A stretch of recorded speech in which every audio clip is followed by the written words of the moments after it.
Hello everyone, welcome po. Minsan pa dito yan sa ating Bible Study online at sumasa niyo po muli ang ating programa na naghahatid ng tugon sa ating bawat tanong. And my name is Laverne Ducot.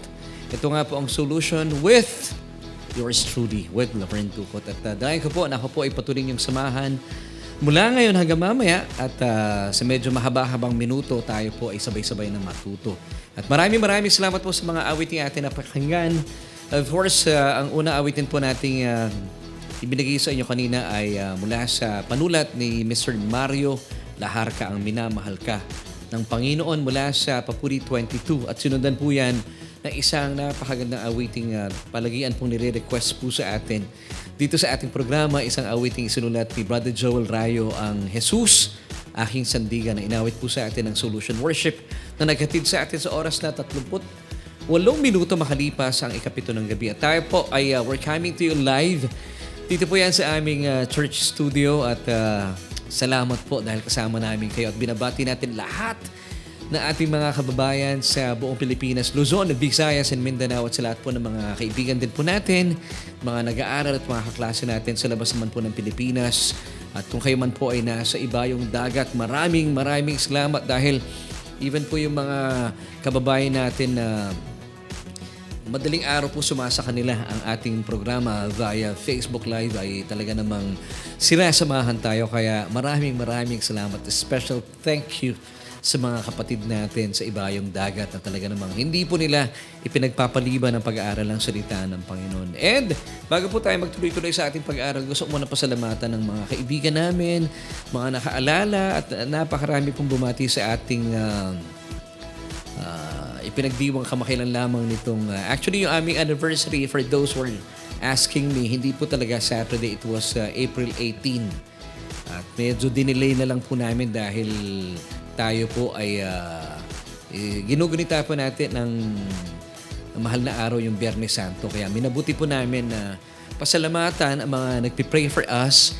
And by the grace of God, kami po ay talaga namang sumapit sa aming ka-27 taon na anibersaryo. So sa ngalan po na aking may bahay, we thank you so much sa mga bumati, nakaalala at nanalangin para sa amin at sa pagpapatuloy po na lalo pang yumabong ang aming pagsasamang na aking, of course, na aking nag-iisa, si Mami Jo. Maraming salamat po sa inyong mga pagbati at pagmamahal. Damang-dama po namin yon. And of course, gusto nating batiin na belated happy birthday si Kuya Eman Gremio. Nag-celebrate ang kanyang birthday nung Saturday. Isa po sa mga members natin sa church. So, sa ngalan na ating sambahan, once again, Kuya Eman, kung ikaw'y nakikinig, happy birthday to you. And advance happy birthday naman, I think 22, 23, 24. Thursday birthday ni Tita Lorna. Bukas, hindi, 24, 22 pa lang ngayon ma. 23 bukas. So advance happy birthday Tita. Isa rin po siya sa ating mga kasama sa church. Kami po sa ngalan ng buong sambahan ay nakikigalak sa inyong kaarawan. Ay talaga naman pong halatang halata na kayo po ay lubusang pinaburan at pinagpapala ng ating Panginoon. And of course, gusto ko rin po pasalamatan ang marami sa mga bumati sa amin pong unika iha na nag-celebrate ang kanyang birthday nitong Lunes kahapon. Sa ngalan po na ating ng aking anak, na aming anak, si Arian, ay nagpapasalamat daw po siya sa inyong mga bumati at talaga naman nagpahayag na kanilang mga panalangin at pagmamahal. So happy birthday once again anak. Si Arian Faye, amin pong, actually siya yung paborito kong anak na babae kasi nag-iisa lang siya talaga. So happy birthday anak. We love you so much. At sa ngalan nga daw po ng buong pamilya namin, sabi ni Arian, maraming salamat sa mga bumati sa kanya. At patuloy mo maranasan anak ang biyaya ng Panginoon at lumago kang patuloy sa kanyang biyaya. Amen and amen. At gusto ko rin po pasalamatan ang mga tao sa likod ng aming team building. Amin pong isa na katuparan o ginanap po natin itong last Thursday until Friday afternoon. Salamat po sa ating mga sponsor na sila Pastor Willie. Si Pastor Willie mula sa Vizcaya. Pastor Willie Lyson. Tama ba ang... Ligo. Pastor Willie, thank you so much sa inyo pong pagsuporta sa gawain ng SGC. Of course, maraming salamat din kay Ate Amel and Sister Nenet Pinlac.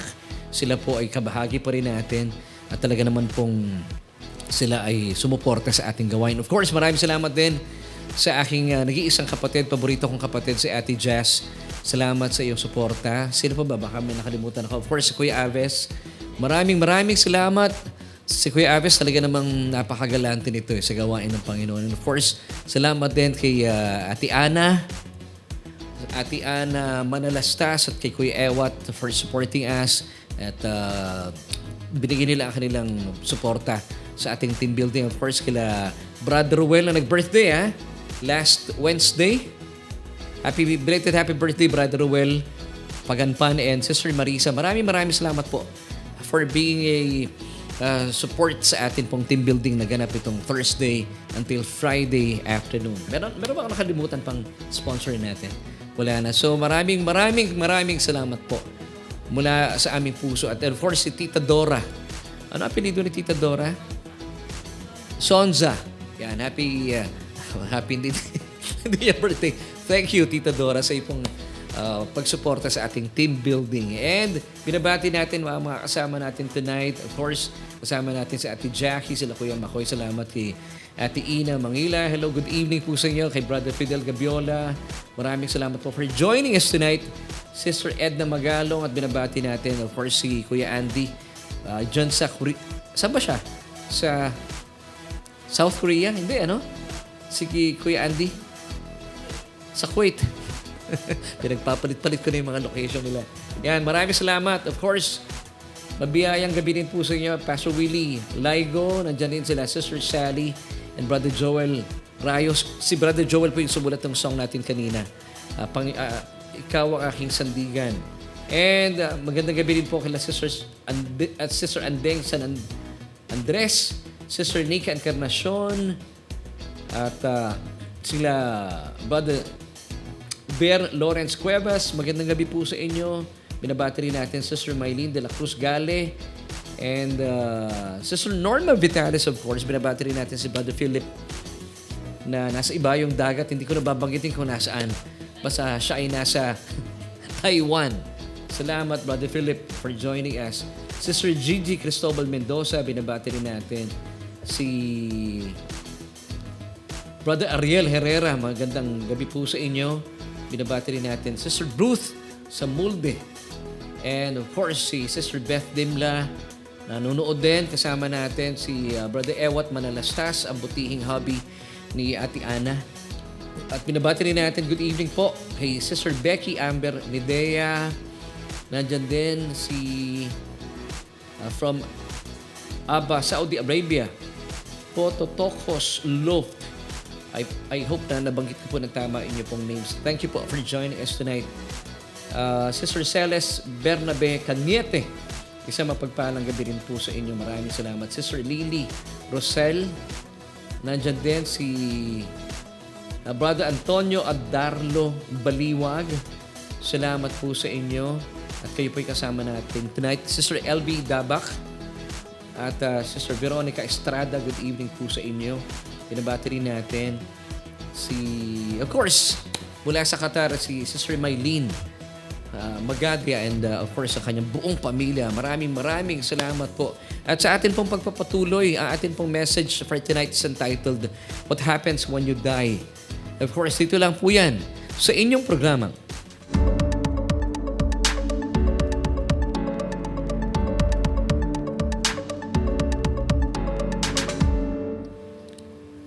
At maraming salamat po. Nagbabalik tayo dito sa ating programa And This is Solution with Laverne Ducot. Ako pong inyong kasama at dalayan ko po, patuloy niyo po ako samahan sa loob na medyo maraming minuto at tayo po sabay-sabay na matuto. And by the way, hindi ako sure kung this week or next week or Tuesday na rin po, meron po kaming ilo-launch na isang election jingle na amin pong na-record na.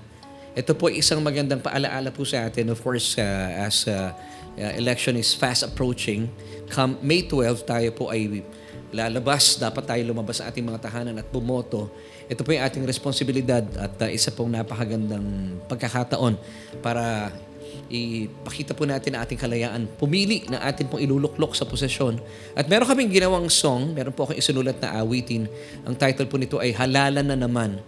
At pakiabangan nyo po ito. Nawa po ay maging paalala po ito sa atin na kung sino yung mga dapat nating iboto. So abangan po natin yan. Hindi ako sure kung kailan natin ilalabas at pinagpipray pa po namin. It's either this coming Friday or mismong sa Tuesday na rin po sa mismong programa ay paparinig namin sa inyo itong napakagandang paalaala sa atin. Halalan na naman. And of course, nagbabalik po tayo sa ating programa kung saan ay paalala ko po sa inyo pag-usapan natin mula po sa ating message title na What Happens When You Die. So atin pong simulan na ating kwentuhan sa isang napakagandang katanungan. And this is our question for tonight. Na gusto ko po na kayo po ay sumagot din. Ilagay po ang inyong mga kasagutan sa ating anong tawag doon sa comment section. Yeah. So pwede nyo ilagay ang inyong tugon sa ating question for tonight. Are born-again Christians the only ones who are saved?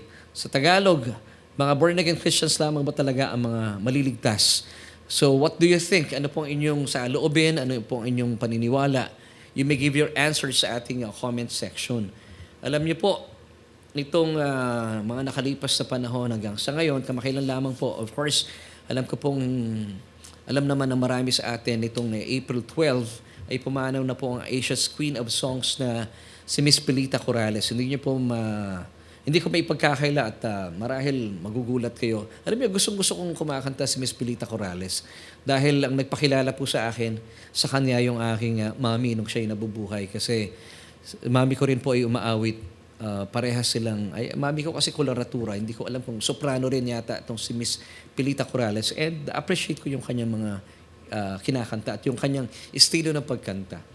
And even po yung kanyang pagsasalita, natutuwa ako sa kanya at nakakalungkot lang isipin na pumano na po ang ating Asia's Queen of Songs nitong April 12 na sinundan naman po of course ng kinikilala natin, no, mga Pilipino bilang Philippine Cinema Superstar and conferred as a National Artist of the Philippines for Film and Broadcast Arts nitong April 16. At kanina umaga naman po ay tumanbad po sa atin, nabasa namin yung nakalulungkot pong balita na pumanaw na rin po ang tinaguriang kilabot ng mga kolehiyala, ang OPM legend na si Mr. Haji Alejandro.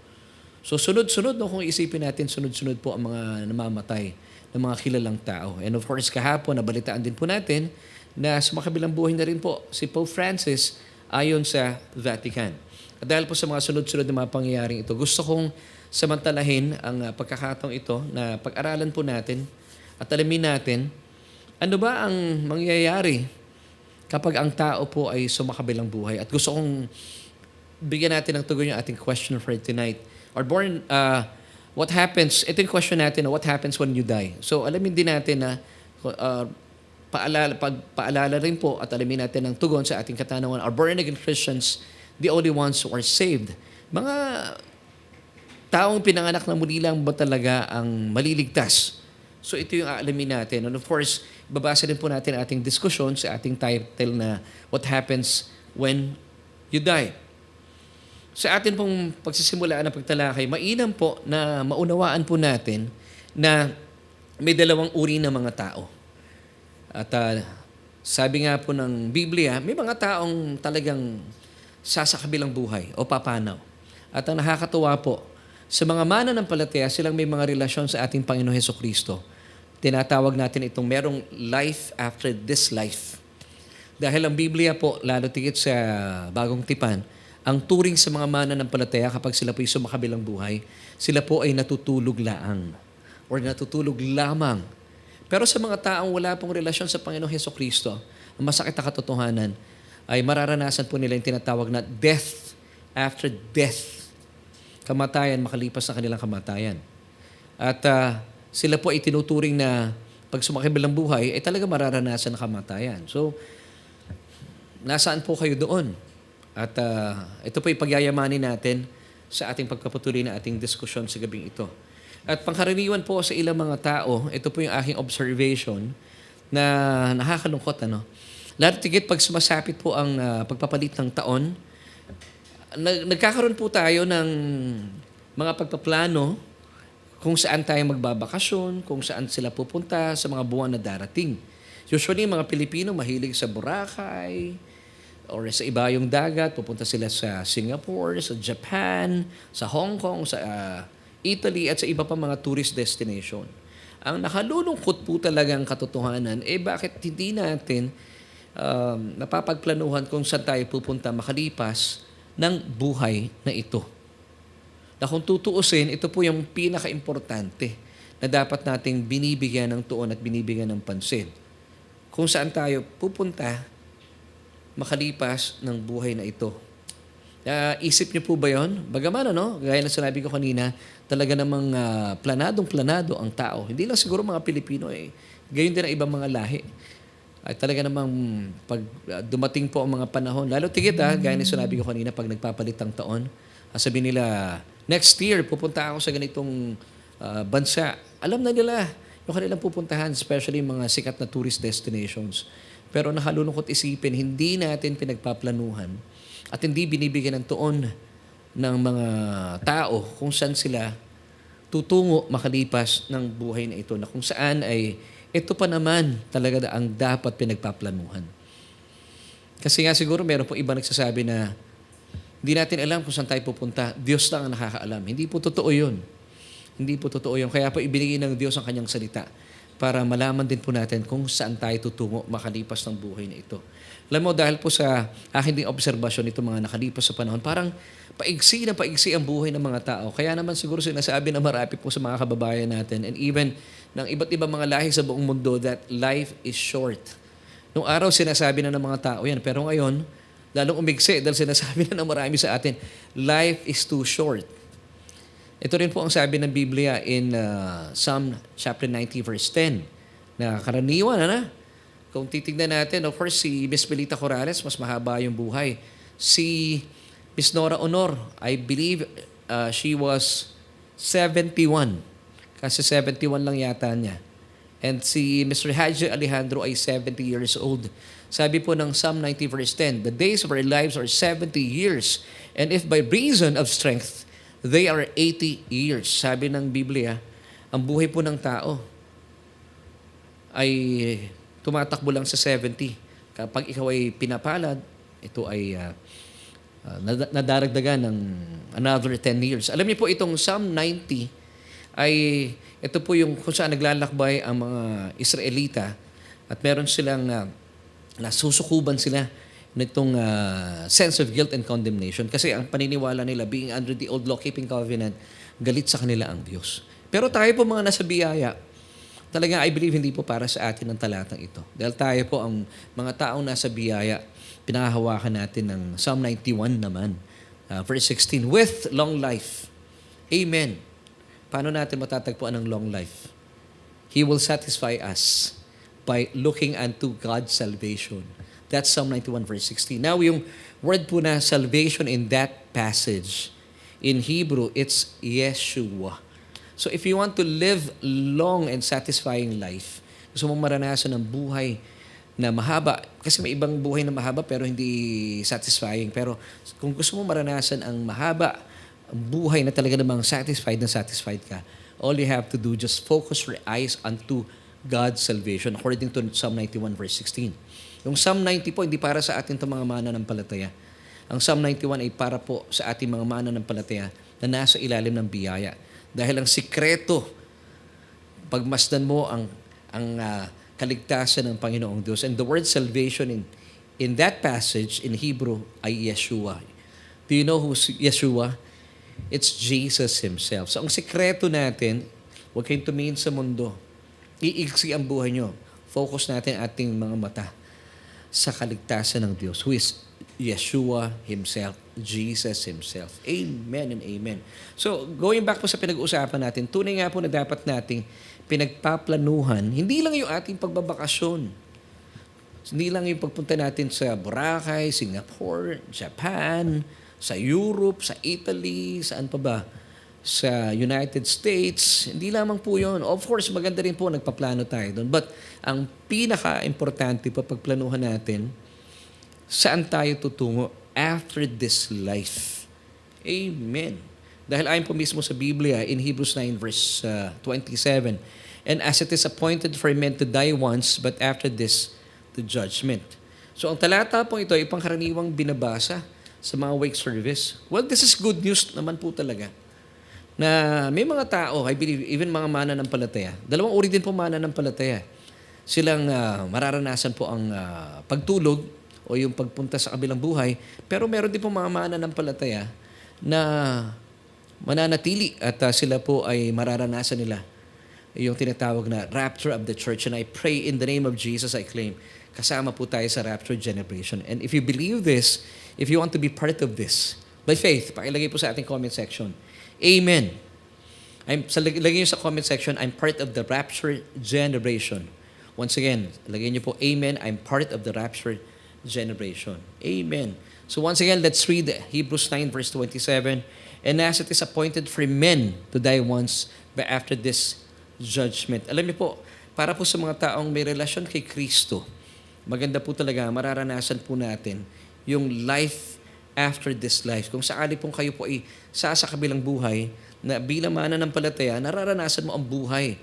At hindi po matatapos ang buhay nito kapag kayo po sa makabilang buhay dahil meron pong buhay na walang hanggan ang inyong mararanasan after po ninyong mabuhay sa mundong ito.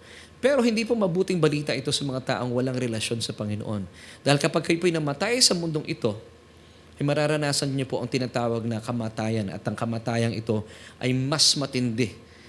Ito po ang kamatayan na walang hanggang kamatayan.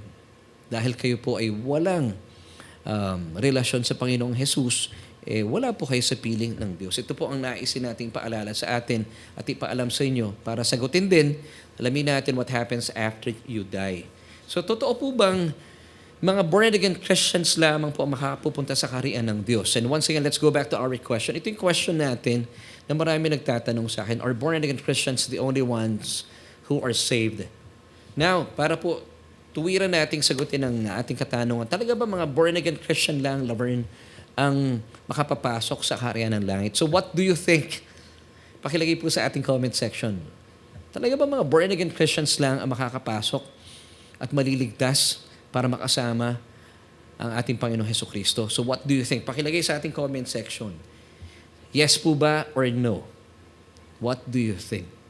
So once again, this is our question. Mga born again lamang po ba ang makakapasok sa kaharian ng Diyos? In other words, sila lamang po ba ang maliligtas? Well, the answer is, what do you think? Yes, yun po yung sagot talaga. Hindi po ito sagot na nagagaling sa akin. Hindi po ito based sa aking evaluation, or pwede naman, hindi po ito based sa aking interpretation. But in my evaluation, at ang akin pong pinaghuhugutan ay ang salita ng Panginoon. Yes, mga born-again Christians lamang po ang makakapasok at maliligtas at makakapiling ng Panginoong Diyos doon sa langit. So mga kaibigan, no offense, mga kapatid, kapag sinabanggit ko po yung salitang born again, ito po ay tumutukoy sa isang karanasan. Ito po yung mga taong tumanggap sa Panginoong Hesukristo at kinilala ang Panginoong Hesukristo bilang kanilang Panginoon at sariling tagapagligtas.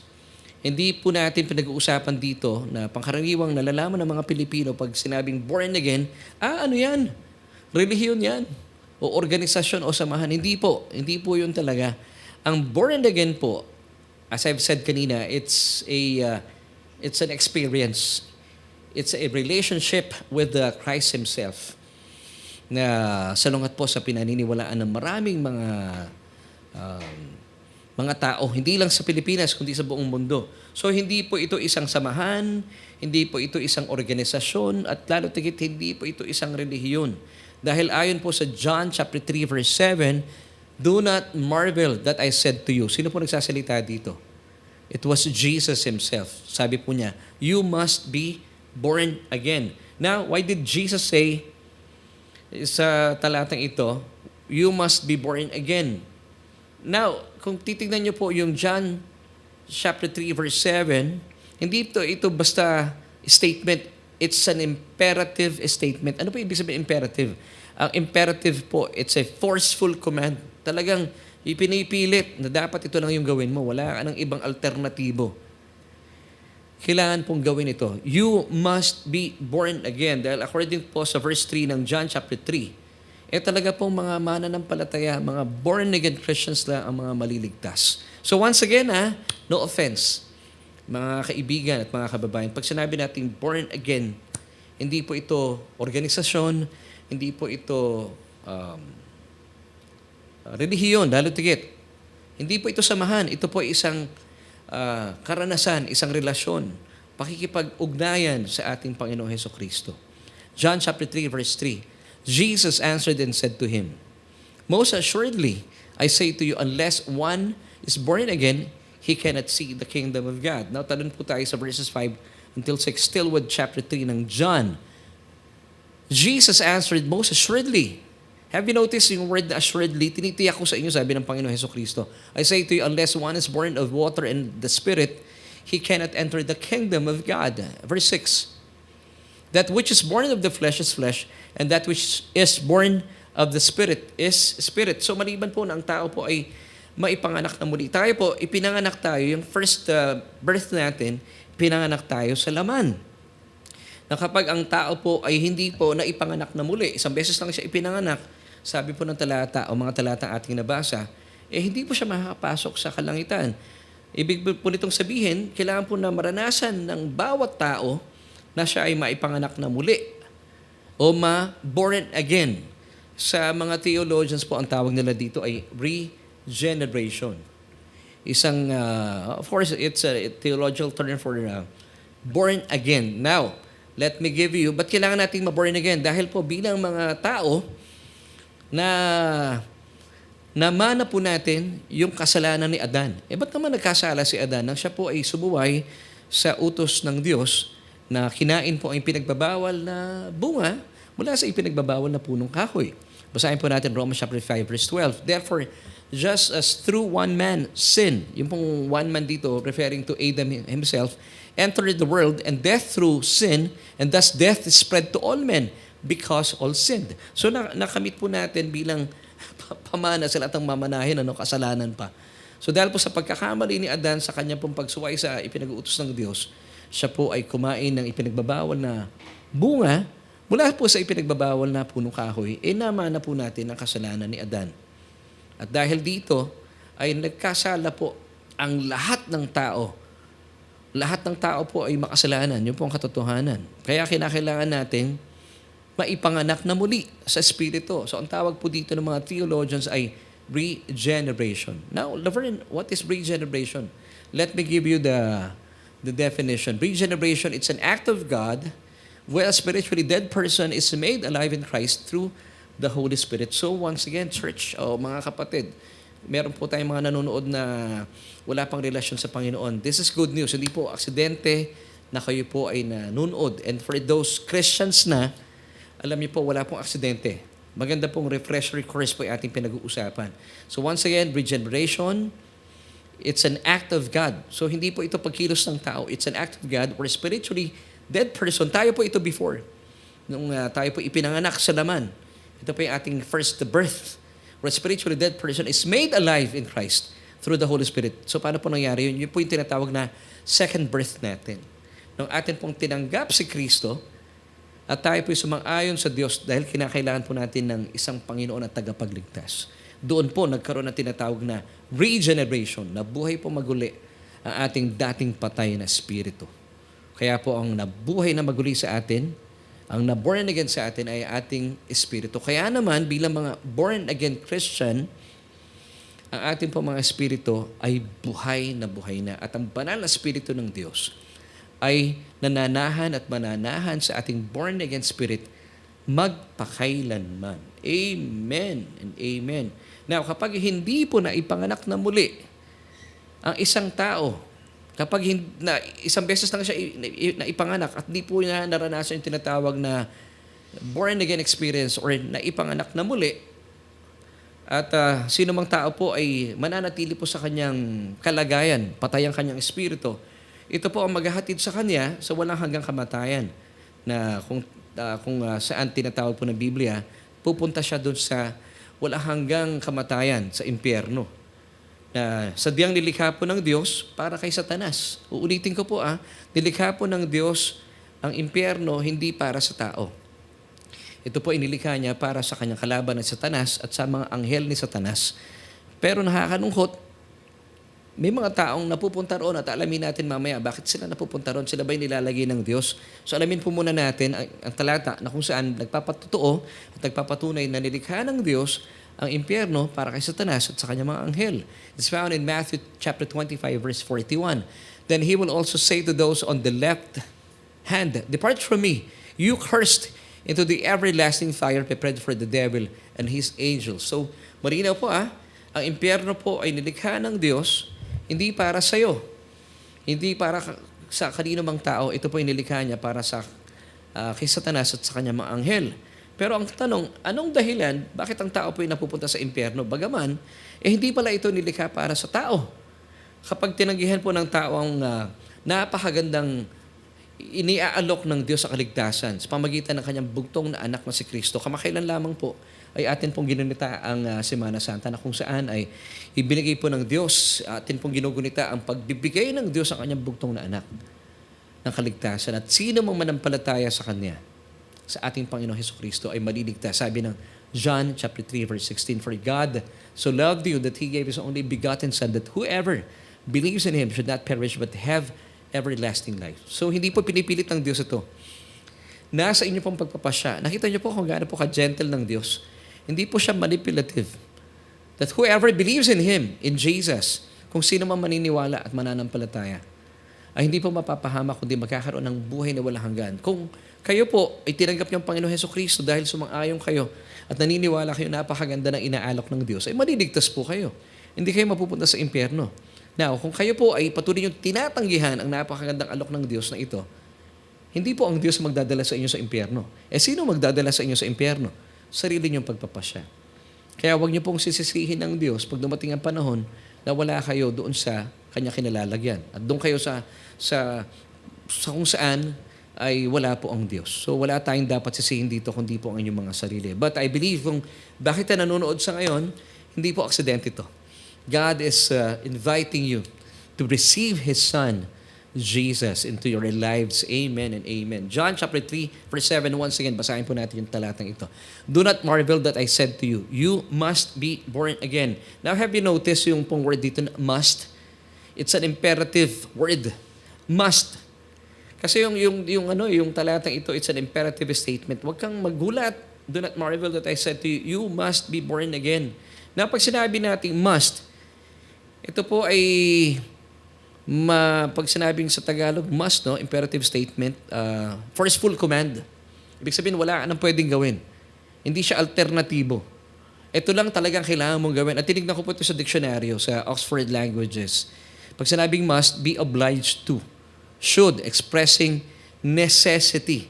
Sa Merriam-Webster Dictionary naman, it's an imperative need or duty. It's a requirement. Yung second definition, an indispensable item.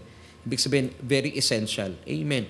Dahil kung hindi ka may papanganak na muli, maging born again, at mananatili po sa inyong kasalanang minana mo kay Adan, ibig lang pong sabihin, nasa inyo pa rin po ang makasalanang kalikasan o yung tinatawag na sinful nature. At dahil tinataglay mo pa rin ang makasalanang kalikasan o sinful nature, ito po yung kasalanang minana natin kay Adan, dahil patuloy mo tinatanggihan ng napakagandang alok na kaligtasan ng Diyos sa pamagitan ng kanyang anak na si Kristo. Ito po ang magdadala sa inyo at paghahatid sa inyo sa kamatayang walang hanggan. O tinatawag po ng Biblia na impyerno. Bagaman maraming Kristiyano na, they call themselves Christians, na hindi na rin po naniniwala sa impyerno. At marami po mga tao hindi naniniwala sa impyerno. Pero sa totoo lang, mas maraming pagkakataon po sa Biblia na binanggit ang impyerno kaysa sa langit. So ibig sabihin, sinasabi lang ng Diyos na ito po ay totoo. Now, kung hindi kayo naniniwala sa impyerno, bakit napakagulo ng mundo natin at napakadami at laganap ang kasamaan? Kanina lang, may gulo na naman sa Antipolo Massacre. Tama ba ma? Yung kanina, kung nabalitaan niyo po, sa isang bakery, 7 kataong minasacre. Nakakalungkot. Ba't ganun? May nangyayaring ganun. So, ito po ay patutuo na talagang kumikilos ang kalaban sa mundo. Alam niyo kung bakit? Nasa mga kamay pa rin po ng kalaban ang mundong ito. Pero tayong mga mananampalataya, praise God, wala pong kapangyarihan ang kalaban-laban sa atin. Tayo po ay nasa pag-iingat at nasa mga kamay ng ating Panginoong Jesus. At tayo po iniingatan, nasa palad tayo ng Diyos. At tayo po isilyado ng banal na Espiritu. Kaya po importanteng ma-born again talaga. O maranasan yung tinatawag na regeneration. Amen. Dahil nga po tinatanggihan po ninyong patuloy ang inaalok na kaligtasan ng ating Panginoong Diyos at hindi mo kinikilala ang kanyang bugtong na anak bilang iyong Panginoon na tagapagligtas. Sa araw po ng paghuhukom, susukatin at titimbangin po at hahatulan ka ng Diyos base sa iyong mga ginawa. According to Revelation chapter 20, verses 12 until 15. And I saw the dead, small and great, standing before God, and books were opened, and another book was opened, which is the book of life, and the dead were judged according to their works by the things which were written in the books. Verse 13, the sea gave up the dead who were in it, and death and Hades delivered up the dead who were in them, and they were judged, each one according to his works. 14, anak. Then death and Hades were cast into the lake of fire. This is the second death. 15, and anyone not found written in the book of life was cast into the lake of fire. Ang masakit pong katotohanan dito, yung paghahatid po ng inyong mga sarili dahil patuloy niyo po tinatanggihan ng magandang kaligtasan inaalok ng Diyos, yung unang kamatayan ay impyerno. Pero hindi po natatapos doon. Makalipas po ng paghuhukom, ay dadalhin po ang mga taong ito doon sa tinatawag na karat-dagatang apoy. For how long, Laverne? Forever. So kapatid, I believe hindi po aksidente kung kayo po ay wala pang relasyon sa Panginoon. Mamaya po, napakaganda na pagkakataon. Tanggapin niyo po. Huwag niyo na i-reject ang binibigay na imbitasyon sa inyo ng ating Panginoong Diyos. Alam niyo, kung naniniwala po kayo, at isa po kayo sa mga taong akala ay sila ay makakapasok ng langit base sa kanilang kabutihan, sa kanilang katwiran, at dahil lagi nilang sinasabi, wala naman akong tinatapakan, marami akong tinutulungan, ako ay nagbibigay sa charity, ako ay matuwid sa harapan ng Diyos at ng tao. Kung isa po kayo sa mga taong naniniwala na ang inyong kabutihan, ang inyong katwiran na magliligtas sa inyo at makakapasok sa langit, nagkakamali po kayo. Dahil sabi po ng Biblia in Isaiah 64 verse 6, kung pagsasama-samahin daw po ang ating mga katwiran, sabi ng Biblia, let me give you itong verse na ito, ang atin pong katwiran na pinagsama-sama ay maruming basahan. But we are all like an unclean thing, and all our righteousnesses are like filthy rags. Yung pong filthy rags in this passage, in the Hebrew, in the original context, marumi o gamit ng, this is true mga kapatid, hindi ko pagawa-gawa ito, sanitary napkin. So ganun po, sa mata ng Diyos ang ating katwiran. So wala tayong pwede ipagmalaki sa Diyos. Mataas pong standard ng Diyos. Hindi tayo makakapasok sa langit based on our righteousnesses. So once again, according to Isaiah 64 verse 6, sa mata ng Diyos ang atin pong katwiran ay maruming basahan o marumi o gamit ng sanitary napkin. So wala tayong pwede ipagmayabang sa Diyos.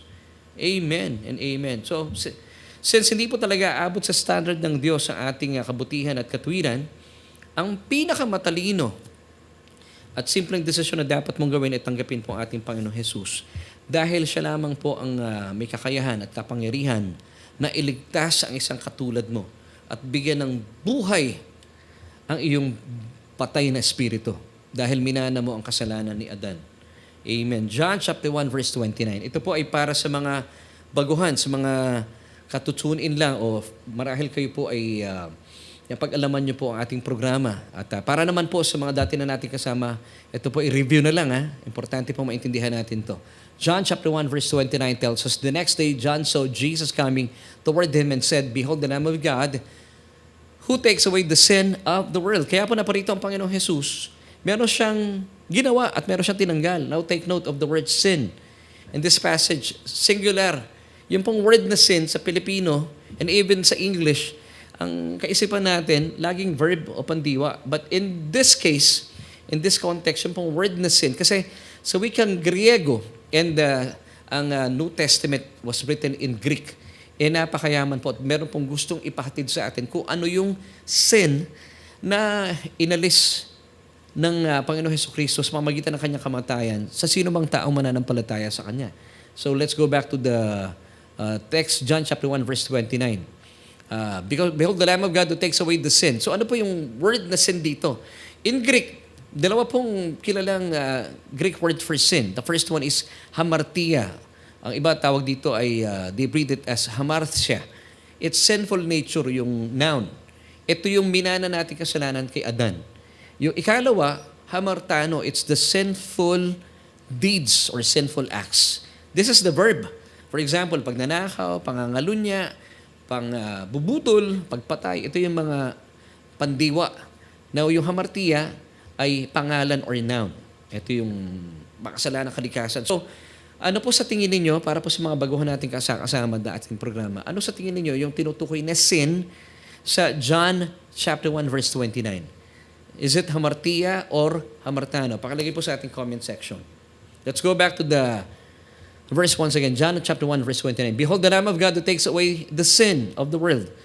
Now, sin here is hamartia. It's the noun. The sinful nature. Yung bang, kung bakit makasalanan ng tao, kung bakit nagkakasala, I should say, dahil makasalanan. Dahil tinataglay pa rin niya yung hamartia. Ito yung factory. Now, ito po ang ginawa ng Panginoon Jesus. Ito po ang kanyang winakasan sa krus ng Kalbaryo na hindi po naintindihan ng maraming mananampalataya. Kung kaya't, kapag nawala na po itong hamartia, wala nang dahilan para ikaw yung mapahamak pa sa impyerno. Siguradong ligtas ka na. Amen and amen. Amen. So ano po kaya ang tinanggal ng Panginoon Hesukristo once again? Hindi po yung hamartano. Dahil sa kasalukuyan, tayo pong mananampalataya. At sinasabi ko po itong tuwiran na nagkakamali pa rin po tayo, nagkakasala tayo. Pero the good news is, pinawi na po, hindi pinawi, tinanggal na, remitted na sa krus ang ating hamartia or the sinful nature. Kaya po, tayo mga mananampalataya, nakamit na po natin ang buhay na walang hanggan. Bakit? Dahil tayo po ipinatawad na sa ating mga kasalanan. Wala na yung makasalanan kalikasan. At dahil dito, nananahan na po sa ating born-again spirit, ang banal na spirito ng Diyos. Amen and amen. At kapag ipinahayag po ng ating mga labi, ang ating pangangailangan sa isang tagapagligtas at kinikilala mo, sa pamagitan ng iyong labi, binigkas mo ito, na si Kristo lamang ang iyong Panginoon, at naniniwala ka sa iyong puso, na siya ay nabuhay mula sa kamatayan, makalipas na 3 araw, ikaw ay maliligtas. That's simple. Mahirap po ba yun? Samantalang maraming tao, ito po ang itinatanggi. Now, what happens when you die? Pag hindi niyo po tinanggap ang paanyayang ito ng Romans chapter 10 verse 9. Let me give you ito munang talatang ito. That if you confess with your mouth the Lord Jesus and believe in your heart that God has raised Him from the dead, you will be saved. Pero kapag patuloy mo tinatanggihan po ito, what happens when you die? Hindi pupunta ka dun sa lugar na wala ang Panginoon. Kung tawagin po ng Biblia ay impyerno. And then, paglipas po ng takdang panahon, yung mga taong nasa impyerno ay ibubulid naman sa karagat-dagatang apoy or lake of fire. Nasa Bible po yan, mga kapatid, o mga kababayan. So, this is a matter of life and death, ang inyong pong pagdidesisyon. Gaya po na sinabi ko kanina, kung nabibigyan nyo po ng pansin, napapagplanuhan nyo ang inyong mga pagbabakasyon, pagplanuhan po natin, higit sa lahat, ang ating buhay makalipas ng buhay na ito. So this is what will happen after you die. Kung kayo po patuloy nyo tinatanggihan ang paanyaya ng Diyos at tanggapin ang kanyang bugtong na anak na si Kristo, pupunta kayo doon sa lugar na wala ang Diyos. Pero kapag kayo po, isinagawa nyo na po, binuksan nyo inyong mga labi, at tumugon kayo sa sinasabi in Romans 10 verse 9, at binuksan nyo ang inyong puso at pinaniwalaan na si Kristo ay nabuhay na maguli mula sa kamatayan, ikaw ay ligtas na. So, what happens when you die, kung sakasakali kayo po sa makabilang buhay, makakapiling nyo ang Panginoon. That is good news. Amen. Kaya nga po ako talaga pag may mga namamatay, papaisip ako, sana tumanggap sila sa Panginoon. I pray, yung mga kilala nating mga celebrity na binanggit ko kanina, ating Asia's Queen of Songs, Miss Pilita Corrales, I pray siya po tumanggap sa Panginoon. Ang ating OPM legend, ang kilabot ng mga kolehiyala na si Mr. Haji Alejandro, I pray na siya po tumanggap sa Panginoon. And even si Miss Nora Honor, ang superstar ng pinilakang tabing ng Pilipinas, dalayan ko po na sila tumanggap sa Panginoon. Wala po ako sa posisyon para husgahan kung nasaan sila. At gayon din si Pope Francis, kung tinanggap po niya ang Panginoon bilang kanyang sariling Panginoon at tagapagligtas sa huling sandali na kanyang buhay, at hindi siya umasa sa kanyang sariling kakayahan at katwiran, at talagang sinuko niya ang kanyang buhay sa Panginoon at kinilala niya na ang tunay na kaligtasan ay hindi matatagpuan sa Catholic Church, kundi sa Panginoong Hesukristo, maliligtas siya. Ligtas siya. Now, let's go back to our question for tonight. Talaga ba mga born-again Christians lang ang maliligtas? Are born-again Christians the only ones who are saved? Well, the answer is yes. At ito po yung ating solution for tonight. It's found in John chapter 3, verse 3. Jesus answered and said to him, "Most assuredly, I say to you, unless one is born again, he cannot see the kingdom of God." So kung kayo po ay hindi born again, hindi po kayo maliligtas. Pero kung kayo po ay born again, maliligtas kayo. Pag sinabi natin born again, hindi po yung, wala pong, ito po ay hindi organisasyon, hindi po ito relihiyon, lalo tigit, it's an experience. Sa ibang termino ng mga theologians, it's known as regeneration. So once again, what is regeneration? It's an act of God where spiritually that person is made alive in Christ through the Holy Spirit. Now, kung kayo po ay tinanggap niyo ang Panginoon Hesukristo, at kinikilala mo siya bilang Panginoon at tagapagligtas, at binuksan mo ang iyong puso, ibig sabihin tumugon po kayo sa paanyaya ng Diyos, Romans chapter 10, verse 9. Binuksan ang iyong puso at nanampalataya kayo na si Kristo ay hindi po nanatiling patay, bagkus siya po ay nabuhay na maguli. Ligtas ka. Ibig sabihin, born again ka dahil naniniwala ka na si Kristo lamang po ang dahilan kung bakit ka naligtas. Dahil siya lamang po naman talaga ang daan, ang buhay at ang katotohanan. According to John 14, verse 6. Jesus said to him, "I am the way, the truth, and the life. No one comes to the Father except through me." Yung pong word dito na the, it's a definite article. Ibig sabihin, hindi po si Jesus ang isa sa mga daan. He is the way, the only truth, and the only life. Because sabi po once again dito na ating Panginoon Jesucristo sa second part ng John 14:6, no one comes to the Father except through me. And 1 Corinthians 15:22 tells us, "For as in Adam all die, even so in Christ all shall be made alive." So, kaibigan, once again, totoo po na ang mga maliligtas lang, makakapasok lang sa kaharian ng Diyos, ay silang mga na born again o silang mga naipanganak na muli. At ito po ay sumasang-ayon sa John chapter 3 verse 3 at John chapter 3 verse 7. So kung kayo po ay tumanggap sa Panginoong Jesus, kinilala mo siya, binuksan mo yung mga labi at inaamin sa Diyos na kailangan mo si Kristo bilang iyong Panginoon at tagapagligtas, at binuksan ang iyong puso, according to Romans 10 verse 9, na siya ay nabuhay mula sa kamatayan, ikaw ay born again Christian na. So ibig sabihin, ikaw ay ligtas. At kung kayo po, at meron kayong kamag-anakan na pumanaw na, o natulog na, sigurado po kayo, siya po ay nasa piling ng Panginoon. At kung kayo po, ito yung kalagayan nyo naman, sakaling kayo po ay sasakabilang buhay, wala kayong dapat ikatakot dahil makakapiling nyo po ang Panginoon. Nakakatakot po ito sa mga taong wala pang relasyon sa Panginoon. So kaibigan, gusto ko kayong imbitahan. Kung kayo po ay wala pang relasyon sa Panginoong Hesukristo, at nito mga nakalipas sa panahon, at itong nakalipas na Semana Santa, isa po kayo sa patuloy na nire-reject ang paalalang ito at imbitasyon ng Diyos. Di po kayo makakapasok sa kaharian ng Diyos. At what will happen to you when you die? Pupunta kayo sa lugar na kung saan wala ang Diyos.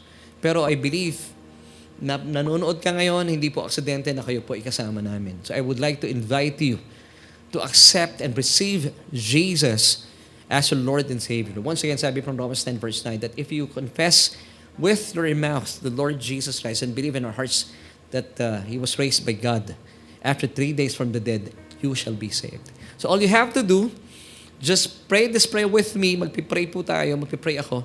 Buksan po inyo inyong mga labi, kaning sabi ng inyong puso, at maniwala po kayo na makalipas sa 3 araw, mula sa pagkakapako ng Panginoong Jesus, siya po ay nabuhay na maguli.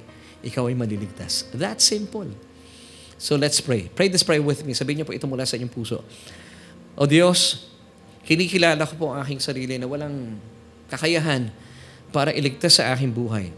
Kaya naman, simula po sa gabing ito, tinatanggap na kita, Panginoong Jesus, bilang aking tagapagligtas, Hari at Panginoon ng aking buhay. Dahil naniniwala po ako na ikaw ang siyang nag-iisang may kakayahan at kapangyarihan na pumawi at wakasan ang aking kasalanan at iyan ay ginawa mo na doon sa krus ng Kalbaryo. Salamat po at makalipas ng 3 araw, naniniwala rin po ako na ikaw ay nabuhay na maguli mula sa kamatayan. Salamat po, O Diyos. Salamat, Ama, sa iyong kaloob na kaligtasan. At ito po'y aking tinatanggap at tinaangkin dahil naniniwala po ako na ako ngayon ay ligtas na at hindi na mawawalay pa sa iyong piling. At dahil dito, ako ay makakapasok na sa iyong kaharian. Salamat po sa pangalan ni Jesus. Amen. Kung kayo po ay nanalangin ng panalangin ito, nagmumula sa inyong puso, manampalataya kayo na kayo po ay ligtas na. Amen. And welcome to the family of God. Amen. At para po sa ating mga kaibigan na nanonood sa ngayon, na marahil kayo po ay napapatanong, ano ba mangyayari sa akin kung ako'y mamamatay o sa kabilang buhay? Actually, para sa mananampalataya, hindi na po natin dapat ginagamit yung salitang patay or kamatayan. Dapat matutulog kung sakasakali po na kayo po ay sasakabilang buhay mula sa buhay na ito. Well, kaibigan, wala po kayong dapat ikatakot kung meron na kayong relasyon sa Panginoon Hesukristo. Tinitiyak ko po sa inyo. Tinitiyak ng Biblia, higit sa lahat, hindi yung aking sinasabi. Pinakamahalaga yung sinasabi ng Biblia. Tinitiyak po sa inyo ng salita ng Panginoon. Kung tinanggap mo at sumang-ayon ka sa sinasabi ng Romans 10 verse 9, ang paanyaya ng Diyos, ikaw ay ligtas na. So, Pastor, what will happen to me if I die today? Kapiling mo ang Panginoon, magpasawalang hanggan.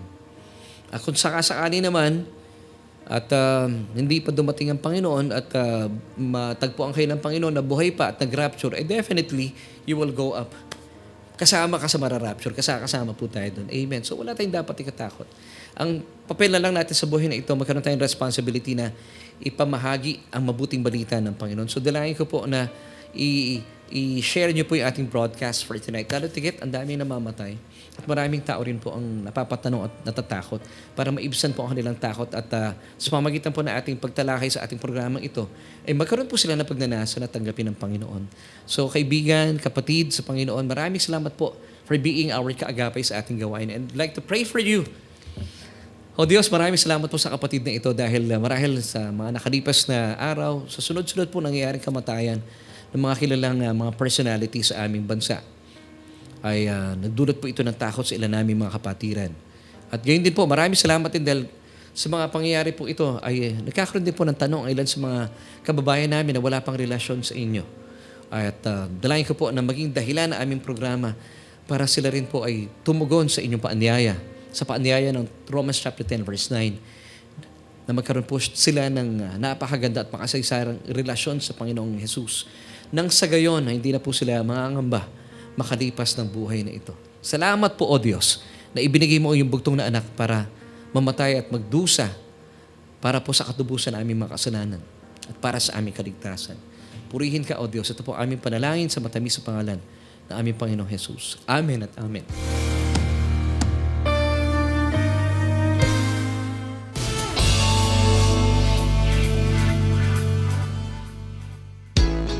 Well, kaibigan, maraming salamat po for joining me tonight. It's already 8:30 in the evening and salamat po sa ating mga kaibigan na nakasama namin. At bago po tayo matapos, gusto ko munang pasalamatan ang ilan pa sa ating mga kasama tonight. And thank you for watching. Si Kuya Vincent Magadia kasama natin. And of course, happy birthday kay Sister Sherlyn Reyes. Nanonood siya ngayon. Sister-in-law. Ni Sister Mylene. Happy birthday po. Birthday niya ba tonight ba? At today, happy birthday, Sister Sherlyn Reyes. Maraming salamat po. And gusto ko rin po pasalamatan ang ating mga kaibigan nanonood via our YouTube channel. And of course, mga nakikinig sa Spotify and Apple Podcast. Maraming salamat. At balita ako, puro kabataan pala na nakikinig sa atin via our podcast sa Spotify and Apple Podcast nga. So, bago tayo magwakas, ay gusto ko munang pasalamatan at batiin ang ating mga kasama. Salamat kay Kuya Gio. Kasama natin si Kuya Gio. Thank you, Kuya Gio. Thank you, Pastor Delverne, sa napakagandang mensahe. Sabi ni Sister Rosal Camara. Of course, salamat din po Sister Sally Rayo, Sister Mylene de la Cruz Gale, Salamat din kay Sister Andeng San Andres, Rosemary Casoko. Maraming salamat, sis. Salamat din kay Brother Fidel Gabiola, Sister Celes Bernabe Caniete. Kasama rin natin si Nanay Medi Remo. Si Nanay Medi ba nandun nung Sunday? Last Sunday? Oo nga, no? Nandun yata siya. Of course, kay Sister Prototokos Lot. Sabi niya, pangako ng Diyos ako iligtas. Sister Connie Magno, amen. Kay Pastor Willie. Pastor Willie, I hope napakinggan mo kanina. Thank you so much po for supporting our team building. At ito po ay talaga namang naidaos ng makasaysayan na pagpalaki ating mga kapatid sa praise and worship at sa ating media. Amen. Thank you, Lord. Sabi ni Sister GT Cristobal Mendoza. And salamat din po kila Sister Lilibet Ignacio Cristobal. Nandiyan din. Salamat kay Sister Maylene Petalino Magadia. Salamat din po sa ating mga kapatid na sila Sister Aida Adriano Melgar. Sabi niya, only those with the spirit of true and living God will enter heaven. Salamat, kapatid. Salamat din kay Mami Susan Hugo Cuevas, kasama natin tonight. Sister Lily Rosel, salamat po for joining us tonight. Nandiyan din sila Brother Antonio Baliwag. Binabati rin po natin at maraming salamat. Sister Becky Amber Medea, Sister Norma Betales. Amen. Salamat, kapatid. Alam po, salamat Sister Norma sa iyong matapang na pagpapahayag ng salita ng Panginoon. Mga kapatid, I would like to encourage you, lalo po sa panahon natin sa please po, maging kaagapay po namin. Kahit maraming salamat dahil talagang nararamdaman ko po na talagang nalalapit ng pagdating ng Panginoon. So please, kung kayo po yung naniniwala at napapagpala sa ating programa, pwede po ba akong maglambing? Pakishare po yung ating broadcast nang sa gayon mas marami pong naaabot at marami pong maligtas. Salamat din kay Brother Ver Cuevas, ating kapatid mula sa Gospel of Grace and Truth Christian Church. Of course, nandyan din po. Salamat kila Sister LV Dabak, kila Sister Dang Mascarinas. Blessed evening din po sa inyo. Pinabati rin po natin sila Rosal Camara. Good evening po. Ay, nabati ko na kanina. Sister Rosal. Si Brother Zildian Tatal II. Siguro may ka mag-drums, ano? Ang ganda ng pangalan niya. And kasama rin natin si Ate Angge. Salamat po sa inyong mga kapatid. And sa ngalan po na aking buong pamilya, muli po ay nais kong iwan sa inyo ang napakagandang pangako sa atin ng 3 John chapter 1 verse 2. Beloved, I wish above all things that you may prosper and be in health, even as your soul prospers. Bye.